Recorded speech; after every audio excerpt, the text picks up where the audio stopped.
The Assembly will now hear an address by His Excellency Muhammad Yunus, Chief Advisor of the Interim Government of the People's Republic of Bangladesh.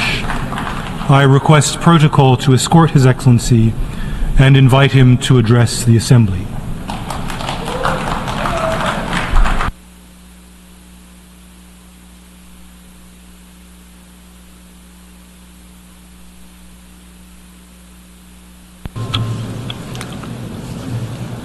বিসমিল্লাহির রহমানির রহিম।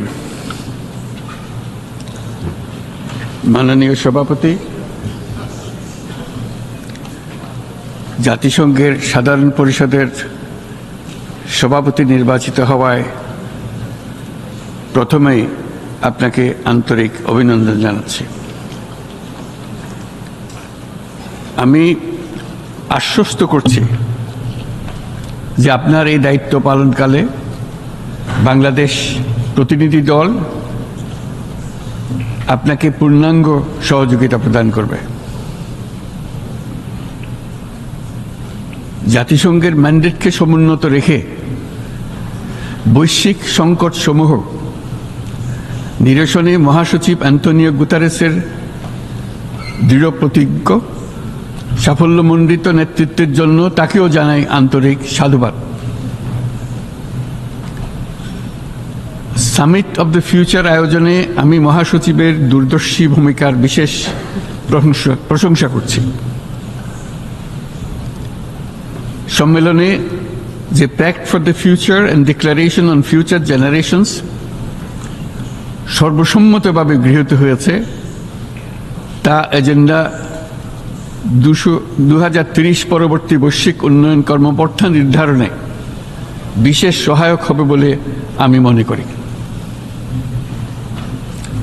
বাংলাদেশ বিশ্বাস করে যে এই সম্মেলনের অর্জন বৈশ্বিক সমৃদ্ধি অর্জনের জন্য আমাদের সবার অভিপ্রায় ও সহযোগিতা কাঠামো প্রণয়নে দিক নির্দেশক হিসেবে কাজ করবে।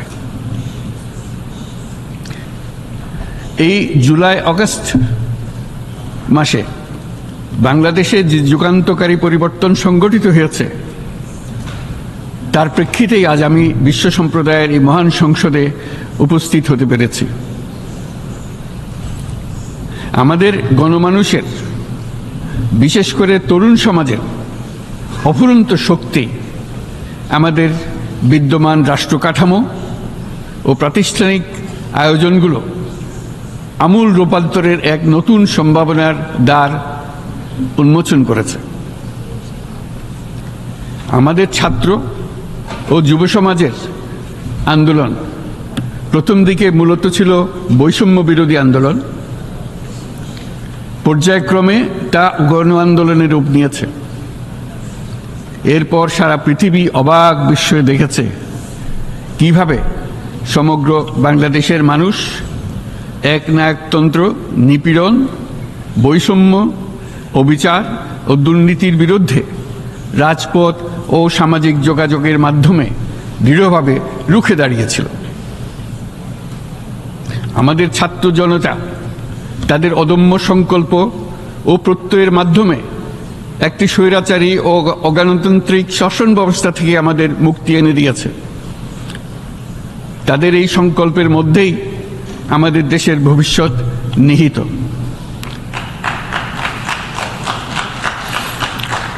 যা এই দেশকে বিশ্ব সম্প্রদায়ের মাঝে একটি দায়িত্বশীল জাতির মর্যাদায় উন্নত করবে বলে আমি বিশ্বাস করি। এই গণ আন্দোলন রাজনৈতিক অধিকার ও উন্নয়নের সুবিধাবঞ্চিত বাংলাদেশের আপামর জনসাধারণকে ঐক্যবদ্ধ করেছে। বাংলাদেশের মানুষ উন্নয়ন কর্মকাণ্ডকে অন্তর্ভুক্তিমূলক অংশীদারিত্ব রূপে দেখতে চেয়েছিল। আমাদের জনগণ একটা ন্যায্য, অন্তর্ভুক্তিমূলক ও কার্যকর গণতন্ত্রের জন্য লড়াই করেছে, যার জন্য আমাদের নতুন প্রজন্ম জীবন উৎসর্গ করেছে।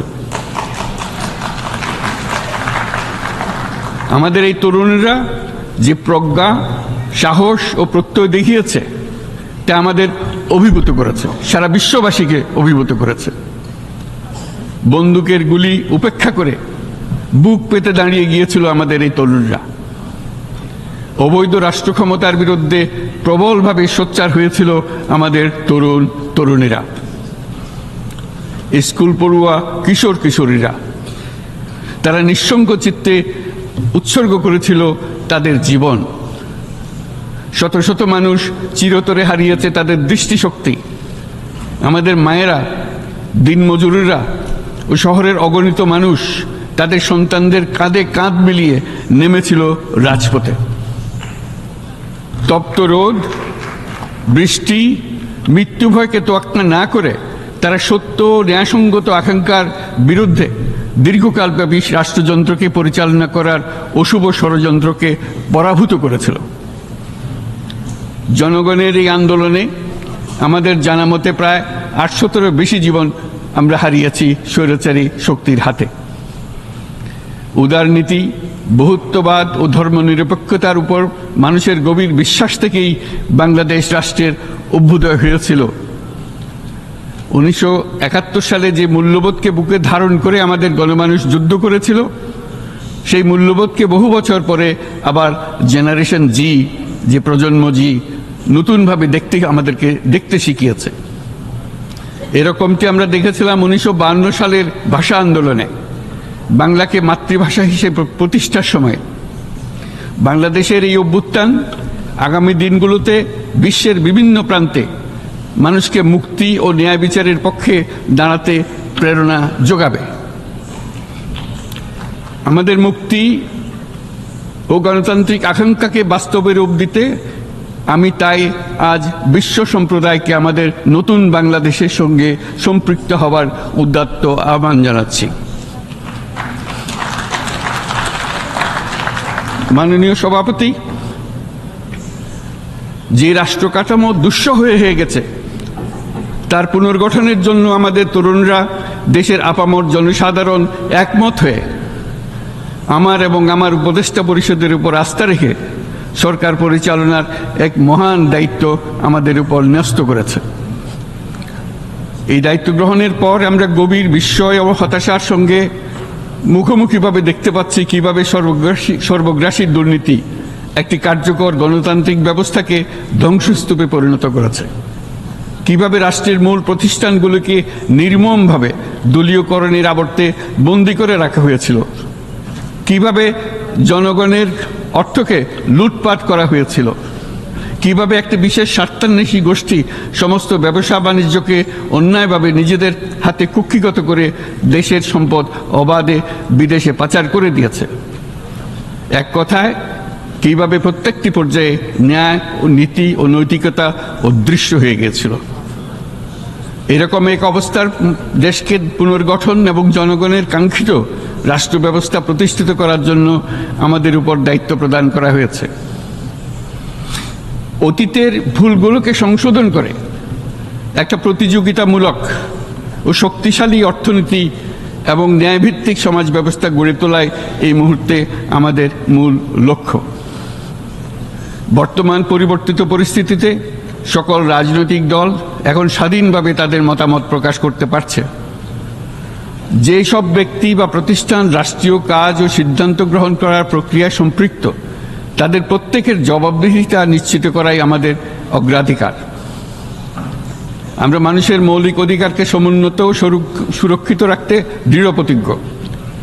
আমাদের দেশের মানুষ মুক্তভাবে কথা বলবে, ভয়ভীতি ছাড়া সমাবেশ করবে, তাদের পছন্দের ব্যক্তিকে ভোট দিয়ে নির্বাচিত করবে, এটাই জাতির আকাঙ্ক্ষা এবং এটাই আমাদের লক্ষ্য।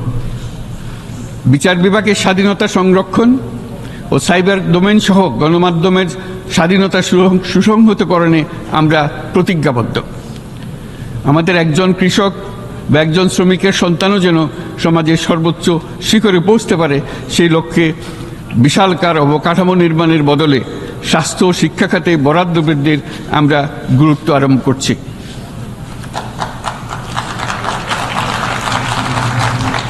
রাষ্ট্র ব্যবস্থার সকল পর্যায়ে সুশাসন ফিরিয়ে আনাই আমাদের অভীষ্ট। বাংলাদেশে যেসব আন্তর্জাতিক, আঞ্চলিক এবং দ্বিপাক্ষিক চুক্তির পক্ষভুক্ত, সেগুলো প্রতিপালনে আমাদের সরকার বদ্ধপরিকর। জাতিসংঘ সহ বহুপাক্ষিক বিশ্ব কাঠামোতে বাংলাদেশের সক্রিয় অংশগ্রহণ ও অবদান অব্যাহত থাকবে।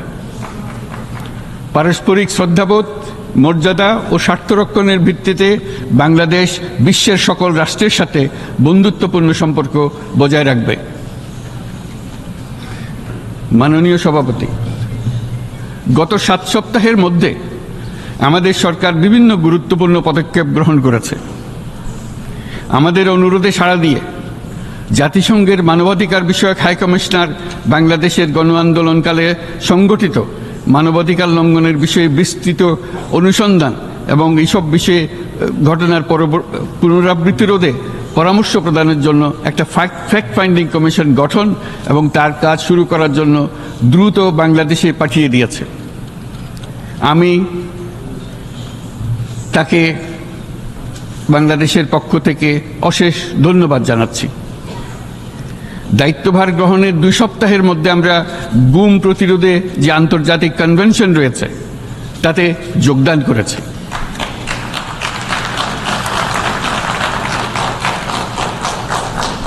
এর আশু বাস্তবায়নের জন্য প্রয়োজনীয় দেশীয় আইন ও বিধি প্রণয়নে আমরা এখন প্রক্রিয়া শুরু করেছি। বাংলাদেশে গত 1.5 দশকে যে সমস্ত গুমের অভিযোগ রয়েছে সেগুলো তদন্ত করার জন্য একটি তদন্ত কমিশন এই মুহূর্তে কর্মরত আছে। মানুষের আস্থা, আত্মবিশ্বাস ফিরিয়ে আনতে এবং নির্মম অতীত যেন আর ফিরে না আসে কোনোদিন, সেই জন্য আমরা কিছু সুনির্দিষ্ট খাতে সংস্কারকে অগ্রাধিকার দিয়েছি। সেই লক্ষ্যে আমরা বিদ্যমান নির্বাচন ব্যবস্থা, সংবিধান, বিচার ব্যবস্থা, জনপ্রশাসন, আইন শৃঙ্খলা ব্যবস্থা সংস্কারের জন্য স্বাধীন কমিশন গঠন করেছে। সংবাদপত্র ও গণমাধ্যমের সংস্কারের জন্যও পৃথক কমিশন সহ আরও কয়েকটি বিশেষ বিষয়ে কমিশন গঠন প্রক্রিয়াধীন রয়েছে। ব্যবসা বাণিজ্যে অনুকূল পরিবেশ সৃষ্টির লক্ষ্যে আমরা ব্যাংক ও আর্থিক খাতের ব্যাপক সংস্কারের উদ্যোগ গ্রহণ করেছি। কোনো বিদেশি ব্যবসা বা বিনিয়োগ যেন ক্ষতিগ্রস্ত না হয় তা নিশ্চিত করতে আমরা বদ্ধপরিকর। এসব সংস্কার যেন টেকসই হয়, দীর্ঘমেয়াদে নিশ্চিত করতে এবং অবাধ ও নিরপেক্ষ অংশগ্রহণমূলক নির্বাচনের জন্য উপযোগী পরিবেশ সৃষ্টি করতে আমরা কাজ করে যাচ্ছি। গণতন্ত্র, আইনের শাসন, সমতা, সমৃদ্ধি অর্জনের মাধ্যমে একটি ন্যায়ভিত্তিক সমাজ হিসেবে আত্মপ্রকাশের অভিপ্রায় বাস্তবায়নে আমি বাংলাদেশের প্রতি আন্তর্জাতিক সম্প্রদায়ের সমর্থন ও গভীরতর সম্পর্ক গঠন করার জন্য আহ্বান জানাচ্ছি।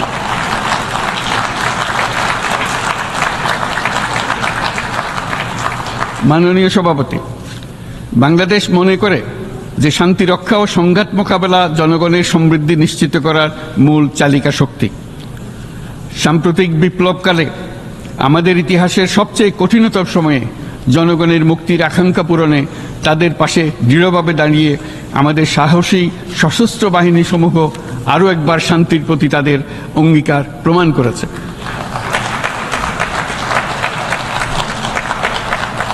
এটা সম্ভব হয়েছে শান্তি রক্ষায় আমাদের অঙ্গীকারের কেন্দ্রবিন্দুতে মানবাধিকারকে স্থান দেওয়ার ফলে।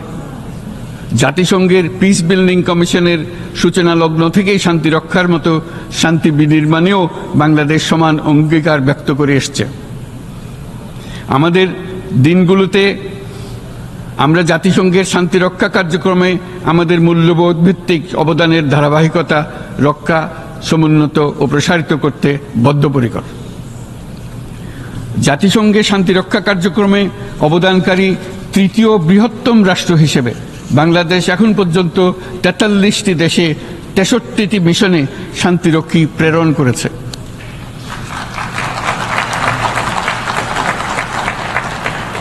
বসনিয়া থেকে শুরু করে কঙ্গো পর্যন্ত বিশ্বের বিভিন্ন প্রান্তে এসব মিশনে দায়িত্ব পালনকালে 168 জন বাংলাদেশি শান্তিরক্ষী নিজেদের জীবন বিসর্জন দিয়েছে।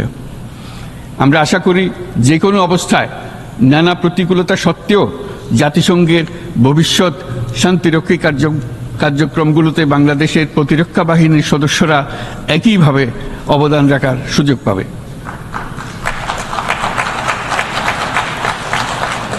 মাননীয় সভাপতি, আমাদের সকলের বাসস্থান এই পৃথিবী। বৈশ্বিক অগ্রাধিকারগুলোকে সঠিকভাবে নির্ণয় করতে আগ্রহী। জলবায়ু পরিবর্তন আমাদের সকলের অস্তিত্বের প্রতি হুমকি স্বরূপ। এই গ্রীষ্মে সর্বকালের রেকর্ড ভঙ্গকারী তাপদাহ আমাদের জলবায়ুজনিত পরিবর্তনের কথা স্পষ্টভাবে স্মরণ করিয়ে দিয়েছে। আমাদের যা প্রয়োজন তা হলো জলবায়ু সম্পর্কিত ন্যায় বিচার, যাতে করে দায়িত্বজ্ঞানহীন সিদ্ধান্ত, উদাসীন আচরণ কিংবা এর মাধ্যমে সাধিত ক্ষতির বিষয়ে যারা সংশ্লিষ্ট তাদের দায়বদ্ধ করা যায়। জলবায়ু পরিবর্তনজনিত দীর্ঘমেয়াদী প্রভাবগুলো অপূরণীয় ক্ষতির কারণ হয়ে দাঁড়িয়েছে। আমরা জীব বৈচিত্র্য হারিয়ে ফেলছি। প্যাথোজেনের পরিবর্তনের ফলে নতুন রোগ বাড়ছে। কৃষিক্ষেত্রে চাপ বাড়ছে ক্রমাগতভাবে। পানি সম্পদ ঝুঁকিতে ফেলছে আমাদের বাসযোগ্যতাকে। সমুদ্র পৃষ্ঠের উচ্চতা বৃদ্ধি এবং লবণাক্ততা আমাদের ক্ষতি করছে প্রতিনিয়ত। ঘূর্ণিঝড়ের সংখ্যা ও মাত্রা বৃদ্ধির কারণে যেই ক্ষতি হচ্ছে তাকে উপেক্ষা করার সুযোগ নেই। ক্ষুদ্র কৃষক, প্রান্তিক পর্যায়ে জীবিকা অন্বেষণকারীরা জলবায়ু পরিবর্তনজনিত ঝুঁকির মুখোমুখি হচ্ছে সবচেয়ে বেশি। আমি আজ এই বিশ্ব সভায় যখন কথা বলছি তখন বাংলাদেশের পূর্বাঞ্চলে 50 লাখেরও অধিক মানুষ তাদের জীবদ্দশায় হওয়া সবচেয়ে ভয়াবহ বন্যা মোকাবেলা করে যাচ্ছে। মহাসচিব গুতেরেস আমাদেরকে দেখিয়েছেন যে বিদ্যমান পরিক্রমা অব্যাহত থাকলে বিশ্বের গড় তাপমাত্রা 2.7 ডিগ্রি সেলসিয়াস বৃদ্ধির দিকে অগ্রসর হতে থাকবে।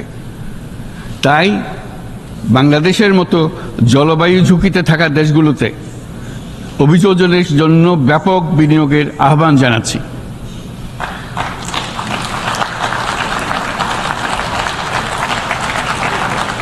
এছাড়াও উদ্ভাবনী শক্তির প্রয়োগ, অতিরিক্ত অর্থায়নের মাধ্যমে লস অ্যান্ড ড্যামেজ ফান্ডকে কার্যকর করা আমাদের জন্য অত্যন্ত গুরুত্বপূর্ণ।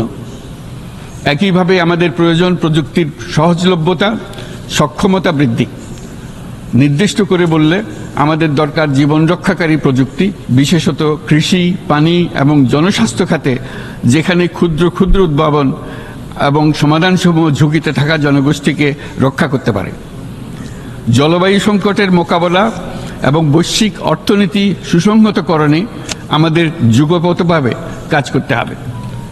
বিশ্ব সম্প্রদায় এখন কার্বন মুক্ত পৃথিবী গড়ে তুলতে মনোযোগী হচ্ছে।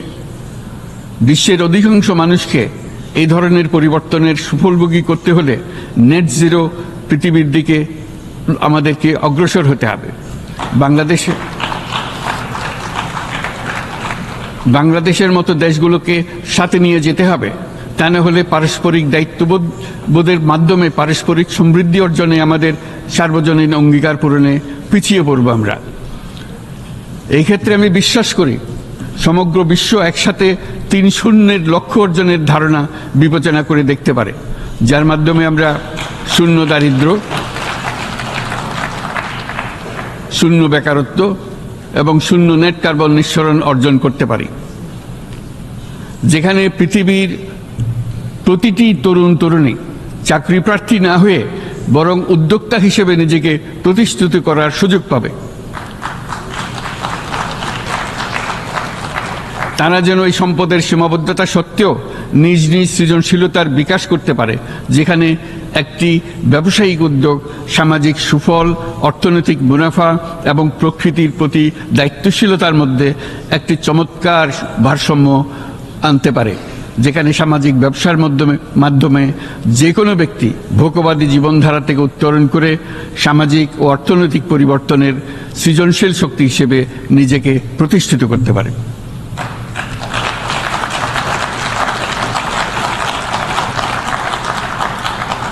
এই সময়ে তাই প্রয়োজন উন্নত উন্নয়নশীল সকল দেশসমূহ এবং বিভিন্ন অংশীদারদের মধ্যে নতুন দৃষ্টিভঙ্গি, নতুন মূল্যবোধ এবং নতুন একতা। সামগ্রিকভাবে এই লক্ষ্য অর্জনে জাতিসংঘ ব্যবস্থা, জাতীয় আঞ্চলিক পর্যায়ে সরকারসমূহ, সকল ব্যবসা প্রতিষ্ঠান, বেসরকারি অংশীজন এবং দাতব্য সংস্থাগুলোকে একসঙ্গে কাজ করতে হবে। আমাদের অর্থনৈতিক কাঠামোতে সামাজিক ব্যবসাকে স্থান দিলেই নিচের অর্ধেকাংশ মানুষের জীবনে তা বিরাট পরিবর্তন আনতে পারে।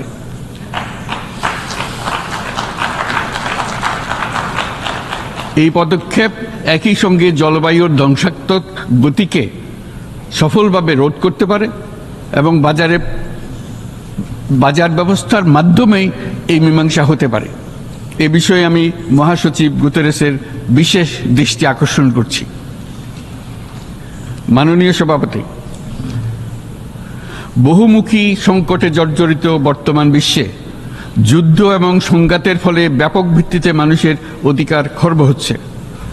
বিশ্ববাসীর উদ্বেগ এবং নিন্দা সত্ত্বেও গাজায় গণহত্যা থামছে না।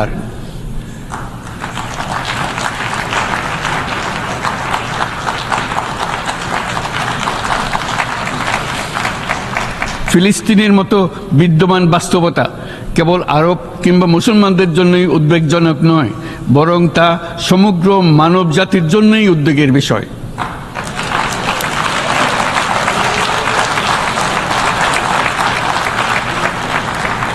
একজন মানুষ হিসেবে প্রত্যেক ফিলিস্তিনির জীবন অমূল্য।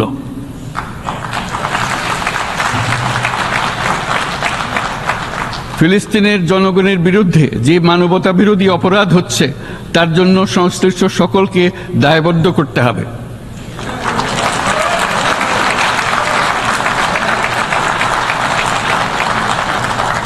ফিলিস্তিনের জনগণের উপর চলমান নৃশংসতা, বিশেষত নারী এবং শিশুদের সাথে প্রতিনিয়ত যে নিষ্ঠুরতা বিশ্ব দেখাচ্ছে, তা থেকে নিস্তারের জন্য বাংলাদেশ অনতিবিলম্বে সম্পূর্ণ যুদ্ধবিরতির আহ্বান জানাচ্ছে।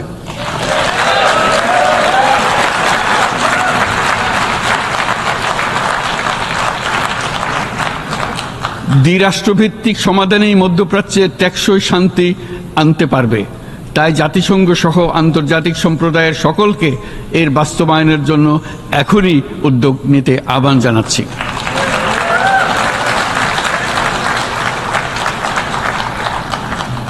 গত 2.5 বছর ধরে ইউক্রেনে চলমান যুদ্ধে বহু মানুষ প্রাণ হারিয়েছে। এই যুদ্ধের প্রভাব সর্বব্যাপী, এমনকি বাংলাদেশের অর্থনীতিতেও এর নেতিবাচক প্রভাব আমরা অনুভব করছি। আমরা তাই উভয় পক্ষকে সংলাপে বসে বিরোধ নিরসনের মাধ্যমে যুদ্ধের অবসান ঘটানোর আহ্বান জানাচ্ছি। মাননীয় সভাপতি, বাংলাদেশ গত 7 বছর যাবৎ মায়ানমার হতে আগত 12 লাখেরও বেশি রোহিঙ্গাদের মানবিক কারণে আশ্রয় দিয়ে আসছে। এর ফলে আমরা বিরাট সামাজিক, অর্থনৈতিক, পরিবেশগত ক্ষতির সম্মুখীন হচ্ছি। মায়ানমারের অভ্যন্তরীণ সমস্যা থেকে সৃষ্ট এই সংকট বাংলাদেশ ও আমাদের অঞ্চলের জন্য প্রথাগত ও অপ্রথাগত উভয় ধরনের নিরাপত্তা ঝুঁকির কারণ হয়ে দাঁড়িয়েছে। মায়ানমার থেকে বাংলাদেশে বলপূর্বক বাস্তুচ্যুত রোহিঙ্গাদের সহায়তা করতে আমরা অঙ্গীকারবদ্ধ। আমরা রোহিঙ্গাদের জন্য মানবিক সহায়তা কার্যক্রম চালু রাখা এবং তাদের টেকসই প্রত্যাবর্তন নিশ্চিত করার উদ্দেশ্যে আন্তর্জাতিক সম্প্রদায়ের পর্যাপ্ত সহায়তা অব্যাহত রাখার আহ্বান জানাচ্ছি।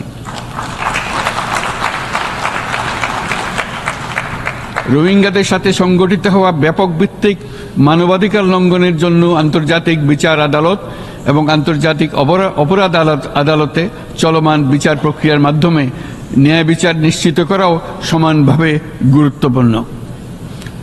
রোহিঙ্গারা যাতে নিজ দেশে স্বাধীন এবং মর্যাদাপূর্ণ জীবনযাপন করতে পারে, সেই লক্ষ্যে অনুকূল পরিবেশ তৈরিতে জাতিসংঘ অন্যান্য আন্তর্জাতিক প্রতিষ্ঠানের ধারাবাহিক প্রচেষ্টার প্রশংসা দাবিদার। এই লক্ষ্যে রোহিঙ্গারা যাতে পর্যাপ্ত নিরাপত্তা ও অধিকার নিশ্চিত করে তাদের নিজ ভূমি রাখাইনে ফিরে যেতে পারে, তার পথ সুগম করা অত্যন্ত দরকার। মায়ানমারে প্রতিনিয়ত পরিবর্তনশীল অবস্থা বিবেচনা রেখে বাংলাদেশ আন্তর্জাতিক সম্প্রদায়ের সাথে একযোগে রোহিঙ্গাদের নিজ দেশে মর্যাদাপূর্ণ টেকসই প্রত্যাবর্তনের জন্য পরিবেশ সৃষ্টিতে কাজ করতে প্রস্তুত।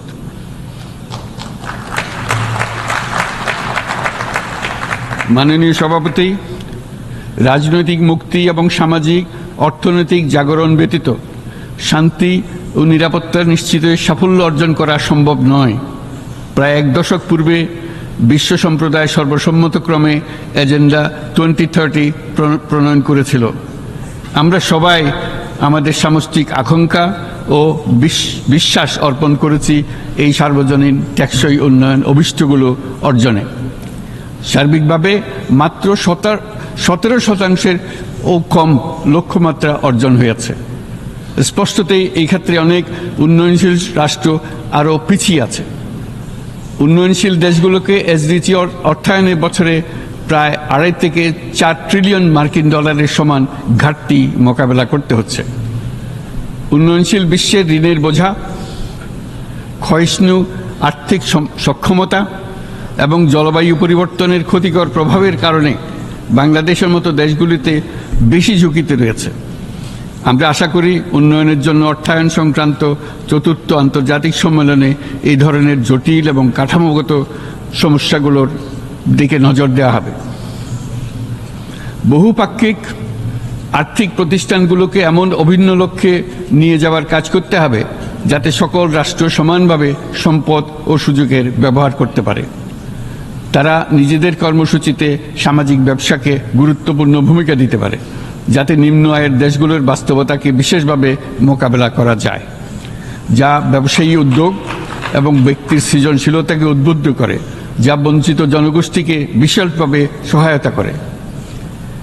এই ক্ষেত্রে অবৈধ অর্থের প্রবাহ এবং উন্নয়নশীল দেশগুলো থেকে সম্পদ পাচার বন্ধ করা অত্যন্ত আবশ্যক। উন্নয়নশীল দেশগুলো থেকে পাচার হয়ে যাওয়া সম্পদ ফেরত আনার জন্য আন্তর্জাতিক সহযোগিতা জোরদার করতে হবে। আমরা আশা করি কর ফাঁকি রোধে আন্তর্জাতিক কর কনভেনশন অতি শীঘ্রই গৃহীত হবে। মাননীয় সভাপতি, আমরা যে নিবিড়ভাবে সংযুক্ত বিশ্বে বসবাস করছি, সেখানে অভিবাসন এবং মানুষের অবাধ প্রবাহ এক অলঙ্ঘনীয় বাস্তবতা। বাংলাদেশি নাগরিকরা প্রতিনিয়ত বিভিন্ন দেশে অভিবাসী হিসেবে যাচ্ছেন। তারা বিভিন্ন দেশে তাদের কর্মসংস্থানের সন্ধানে আছেন। বিশ্বের বিভিন্ন প্রান্তে এই মুহূর্তে প্রায় 1.5 কোটি প্রবাসী বাংলাদেশি আছেন। সকলের জন্য অভিবাসনের উপযোগিতা নিশ্চিত করতে বিশ্ব সমাজকে নিরাপদ, সুশৃঙ্খল এবং নিয়মিত মর্যাদাপূর্ণ অভিবাসনের পথ সুগম করতে হবে। আন্তর্জাতিক সম্প্রদায়কে অভিবাসীদের মানবাধিকার এবং তাদের প্রতি মানবিক আচরণ নিশ্চিত করতে হবে। অভিবাসনের উপর 2018 সালে যে গ্লোবাল কম্প্যাক্ট অন মাইগ্রেশন গৃহীত হয়েছে, তার পূর্ণ বাস্তবায়নে বাংলাদেশ প্রতিশ্রুতিবদ্ধ এবং একই সাথে অনিরাপদ অভিবাসন রোধেও আমরা বদ্ধপরিকর। মাননীয় সভাপতি, প্রতি বছর প্রায় 25 লক্ষ তরুণ তরুণী বাংলাদেশের শ্রমবাজারে যুক্ত হচ্ছেন। বাংলাদেশের বিপুল জনশক্তির প্রায় 2/3 তরুণ। এই জনশক্তিকে বর্তমান ও আগামীর জন্য গড়ে তোলা বাংলাদেশের জন্য একটা বড় চ্যালেঞ্জ। ক্রমপরিবর্তনশীল কর্মজগতে একজন তরুণকে প্রতিনিয়ত নতুন দক্ষতা অর্জন করতে হয়। এই কর্মপরিবেশের সাথে মানিয়ে নেওয়া শিখতে হয়। এই জন্য বাংলাদেশ যখন মধ্যম আয়ের দেশ হিসেবে উন্নতি হচ্ছে, তখন আমরা শিক্ষা এবং প্রযুক্তিগত সহায়তা লাভের উপর বিশেষ জোর দিচ্ছি। এবার কৃত্রিম বুদ্ধিমত্তার বিষয়ে আসি। কৃত্রিম বুদ্ধিমত্তার অভাবনীয় বিকাশ এবং এর বহুমাত্রিক প্রয়োগে বাংলাদেশ বিশেষভাবে আগ্রহী। আমাদের তরুণ সমাজ জেনারেটিভ আর্টিফিশিয়াল ইন্টেলিজেন্সের সম্ভাবনা নিয়ে উচ্ছ্বসিত। একজন বিশ্ব নাগরিক হিসেবে তারাও চায় নতুন পৃথিবীতে নিয়োজিত হতে, কর্মক্ষম হিসেবে নিজেকে গড়ে তুলতে। বাংলাদেশের মতো বৃহৎ তরুণ জনগোষ্ঠীর দেশ যাতে কৃত্রিম বুদ্ধিমত্তার প্রয়োগজনিত অর্জিত সুফল থেকে পিছিয়ে না পড়ে, বিশ্ব সম্প্রদায়কে তা নিশ্চিত করতে হবে। একই সঙ্গে নিশ্চিত করতে হবে যেন কৃত্রিম বুদ্ধিমত্তার কারণে কর্মক্ষেত্রে মানুষের চাহিদা ক্রমাগতভাবে সংকুচিত হয়ে না যায়। এই প্রসঙ্গে আমি উল্লেখ করি যে আমরা ভিন্ন একটা ইন্টেলিজেন্স, অটোনোমাস ইন্টেলিজেন্স অর্থাৎ যে কৃত্রিম বুদ্ধিমত্তা নিজেই নিজের কৃত্রিম বুদ্ধিমত্তাকে সম্প্রসারিত করতে পারে মানুষের কোনো হস্তক্ষেপ ছাড়াই, তার ব্যাপারে আমরা বৈজ্ঞানিকদের দৃষ্টি আকর্ষণ করতে চাই। তারা যেন এই ক্ষেত্রে অগ্রসর হওয়ার আগে মানুষের উপরে এর প্রভাব সম্বন্ধে নিশ্চিত হয়ে অগ্রসর হন। আমাদের ধারণা, অটোনোমাস ইন্টেলিজেন্স মানুষের অস্তিত্বকে বিপন্ন করে তুলতে পারে, কাজে এই ব্যাপারে আমাদের সম্পূর্ণ সজাগ থাকতে হবে। মাননীয় সভাপতি, আমাদের আসলে দরকার নতুন ধরনের সহযোগিতা কাঠামো, যেখানে বৈশ্বিক ব্যবসা ও জ্ঞানের অধিকারী গোষ্ঠী মানুষের চাহিদাগুলোকে যথাযথভাবে অনুধাবন করবে। আন্তর্জাতিক সহযোগিতার মাধ্যমে উন্নয়নশীল দেশগুলোর জন্য এমন একটি রূপান্তরকারী ব্যবস্থা তৈরি করতে হবে যা কর্মসংস্থান, আর্থসামাজিক প্রতিকূলতা বা জীবিকার জন্য যুৎসয় সমাধান নিশ্চিত করবে। মাননীয় সভাপতি, আমাদের প্রচেষ্টা, সক্ষমতা এবং সম্পদ একত্রীকরণের মাধ্যমে সকলের সামর্থ্য, উদ্ভাবনী শক্তি এবং সমৃদ্ধিকে কাজে লাগাতে হবে। আর্থসামাজিক উন্নয়ন এবং জলবায়ু সহনশীলতা নিয়ে আমরা প্রতিনিয়ত যে প্রতিকূলতার সম্মুখীন হচ্ছি, সম্মিলিত উদ্যোগের মাধ্যমে তার মোকাবেলা করতে হবে। বৈশ্বিক দক্ষিণের দেশগুলোকে অনন্য অর্থনৈতিক এবং সামাজিক প্রেক্ষাপটে দক্ষিণ দক্ষিণ এবং ত্রিভুজীয় সহযোগিতা এই ক্ষেত্রে বিশেষভাবে সহায়ক হতে পারে বলে আমি মনে করি। বৈশ্বিক দক্ষিণের আওয়াজকে বিশ্বব্যাপী জোরালোভাবে তুলে ধরার জন্য প্রয়োজন সম্মিলিত উদ্যোগ। সেজন্য বৈশ্বিক এজেন্ডা প্রণয়ন ও বাস্তবায়ন নিশ্চিত করতে বৈশ্বিক দক্ষিণের দেশগুলোর মতামতকে যথাযথ গুরুত্বের সাথে বিবেচনা করতে হবে। জনাব সভাপতি, কোভিড অতিমারির অভিজ্ঞতায় আমরা দেখেছি জনস্বাস্থ্যে ব্যাপক বিনিয়োগ কতটা গুরুত্বপূর্ণ হতে পারে। বিশ্ব স্বাস্থ্য সংস্থায় বৈশ্বিক অতিমারি চুক্তির চলমান আলোচনায় বাংলাদেশ নেতৃত্ব প্রদান করে চলেছে। আমরা চাই কার্যকর আন্তর্জাতিক সহযোগিতা, জনস্বাস্থ্য ব্যবস্থায় অর্থায়ন, প্রযুক্তি হস্তান্তর, গবেষণা ও উন্নয়ন, ভ্যাকসিন থেরাপিউটিক্সের উৎপাদন, বহুমুখীকরণ এবং সকল ভ্যাকসিনকে মেধাস্বত্ব অধিকার মুক্ত ঘোষণা করার ব্যাপারে ঐক্যমত্য গঠন। অসংক্রামক রোগসমূহের বিরুদ্ধে লড়াইয়ে এই বিষয়গুলি অত্যন্ত গুরুত্বপূর্ণ। জনাব সভাপতি, এবছর আমরা জাতিসংঘের সাথে বাংলাদেশের অংশীদারিত্বের সুবর্ণ জয়ন্তী উদযাপন করছি। গত 50 বছর ছিল আমাদের জন্য একটা পারস্পরিক শিক্ষণীয় সম্মিলিত যাত্রা। সীমিত উপায়ে বাংলাদেশ বৈশ্বিক শান্তি ও নিরাপত্তা, ন্যায়, সমতা, মানবাধিকার প্রতিষ্ঠায় ধারাবাহিকভাবে অবদান রেখে আসছে। আমাদের সমন্বিত প্রয়াসের পেছনে আছে সত্যিকার অর্থে একটি নিয়মভিত্তিক বৈশ্বিক ব্যবস্থা গড়ে তোলা। এই প্রসঙ্গে উদাহরণ হিসেবে আমি স্মরণ করছি 1999 সালে জাতিসংঘ সাধারণ পরিষদে ক্ষুদ্র ঋণের উপর গৃহীত রেজুলেশনের কথা। সেই সময় জাতিসংঘ 2005 সালকে ইয়ার অফ মাইক্রোক্রেডিট ঘোষণা করেছিল, যার ফলে ক্ষুদ্র ঋণ বিশ্বব্যাপী সম্প্রসারিত হবার সুযোগ পেয়েছিল। একই সময়ে বাংলাদেশের উদ্যোগে গঠিত হয়েছিল ফ্রেন্ডস অব মাইক্রোক্রেডিট। 2001 সাল থেকে সাধারণ পরিষদে কালচার অফ পিস সংক্রান্ত বাৎসরিক যে রেজলিউশন গৃহীত হয়ে আসছে, বা নিরাপত্তা পরিষদে নারী, শান্তি ও নিরাপত্তা সংক্রান্ত যে 1325 নম্বর রেজলিউশন গৃহীত হয়েছিল, তা বাংলাদেশের বিশ্বজনীন উদ্যোগগুলোর প্রতিফলন এবং অবদান। মাননীয় সভাপতি, আজ এই মহান বিশ্বসভায় বিশ্ব নেতৃবৃন্দের উপস্থিতিতে প্রতিধ্বনিত হচ্ছে শান্তি, নিরাপত্তা, ন্যায় বিচার প্রতিষ্ঠা এবং সম্পদের সুষম বন্টনের মাধ্যমে সকলের অন্তর্ভুক্তি নিশ্চিত করার আহ্বান। সদস্য রাষ্ট্র হিসেবে আমাদের প্রত্যেককে আজ গভীরভাবে অনুধাবন করতে হবে কিভাবে আমরা নারী, পুরুষ সকলের জন্য ও আগামীর দিনগুলোতে উদ্যোক্তা হবার সমান সুযোগ সৃষ্টি এবং তাদের ক্ষমতায়ন নিশ্চিত করতে পারি। সকল বৈশ্বিক সমস্যার সমাধানের জন্য আমাদের সবার হাতে যথেষ্ট সক্ষমতা, সম্পদ এবং উপায় রয়েছে। আসুন আমরা জাতীয় বা আন্তর্জাতিক যেসব প্রতিশ্রুতি দিয়েছি তা বাস্তবায়ন করি এবং অর্থনৈতিক ক্ষেত্রে সামাজিক ব্যবসার ধারণা প্রতিষ্ঠিত করে সকল প্রকার বৈষম্য ও অসমতার অবসানে ঐক্যবদ্ধভাবে আমরা কাজ করি।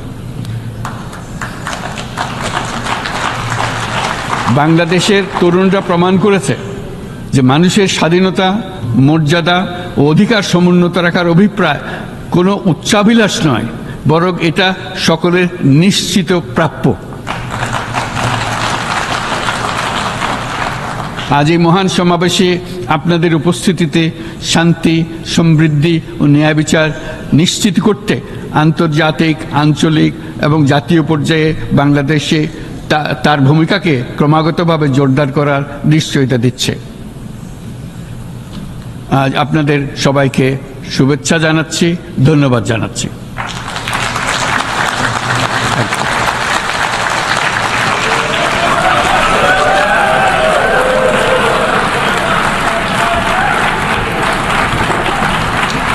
On behalf of the Assembly, I wish to thank the Chief Advisor of the Interim Government of the People's Republic of Bangladesh.